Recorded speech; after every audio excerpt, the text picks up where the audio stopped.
What's going on, everybody? It's your boy Al King, back on that again with another banger for y'all's out here today there, y'all. And guys, I got my awesome girl up in here, Black Widow. Say hey, Black Widow. Black Widow says, hey y'all, and boy, look at that fresh shed. Look at them colors, looking nice.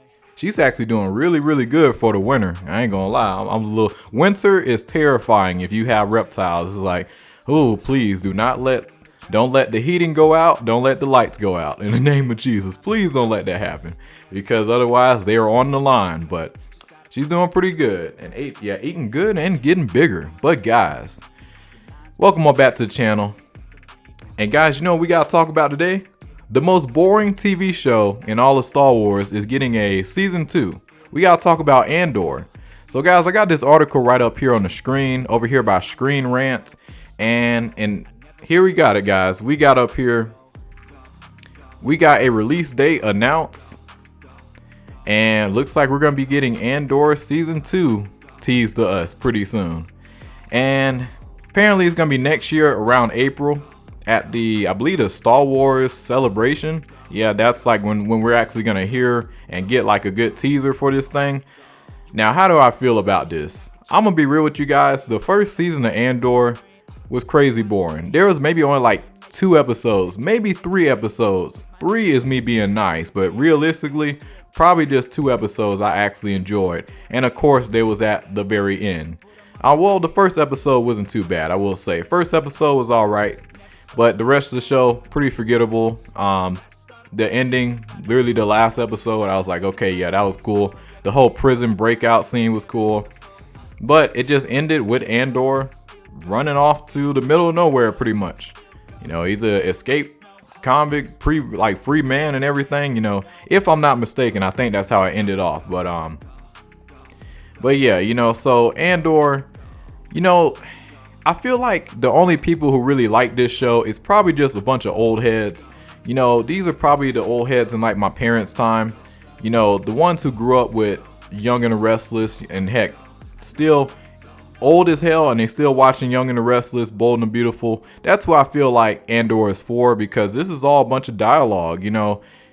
If you're an old head and you love your dialogue, this is probably your type of show that's right up your alley. But if you're a young Gen Zer like myself in his 20s, you want some more action-packed type of shows. You're not going to get that with Andor. Maybe a couple episodes if you're lucky, but nah. Now, if you're talking about The Mandalorian, if you're talking about Boba Fett, that's a different story. Heck, even Ahsoka had a lot more cooler scenes and more action-packed scenes than this film right here. I mean, not this film. Yeah, this TV show right here. So hopefully in season 2, we get something that's a lot more action packed, because this was just, it just wasn't doing it for me. Season 1 was not it.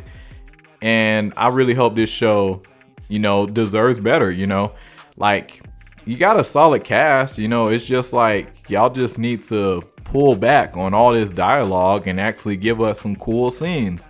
For me, what makes a good TV show and a good movie, it's always that wow factor. I didn't feel that wow factor with Andor, and that's one of the things that you really need to make something successful in entertainment. If there is no wow factor that's like, whoa, I did not see that coming, or wow, that was so cool. That's one of the reasons why I love movies like Fast and the Furious. Even as crazy and outlandish as those films are, there is a reason why that thing is, like, why that franchise is going over 10 plus movies. There is a reason for that. Because has one Fast and the Furious ever disappointed you in terms of the wow factor? Even if it's just the dumbest thing ever, you still gotta admit, hey, I ain't gonna lie. Even though that was stupid, that was pretty cool. I ain't gonna lie.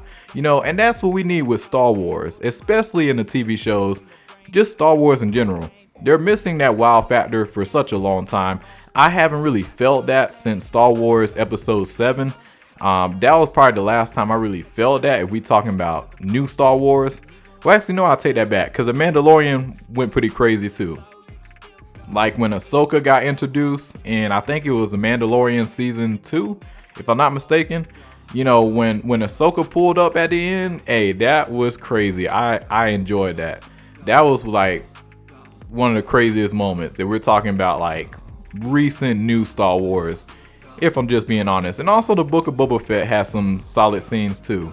But like, yeah, bring us back that excitement of Star Wars. You know, bring back some really cool and amazing action scenes. You know, take some inspiration from video games like The Force Unleashed. You know, give us some of that type of wildness to your TV shows, your films. But let's hope Disney will hopefully listen to this small, tiny YouTuber, and probably to all the fans out there that actually agree with me. But guys, let me know what you guys think of Andor Season 2. Are you excited about it? Or are you just like, well, I've been done for I've just been done with Star Wars for I don't know how long, so it's gonna take a lot to really get me entertained again, if ever. But let me know what you guys think of Andor Season 2, coming right around the corner pretty soon. It's your boy Al King. Like and subscribe, share. Black Widow says bye. Say bye, Black Widow. Turn around and say bye. Black Widow says bye, y'all, but y'all have a good one.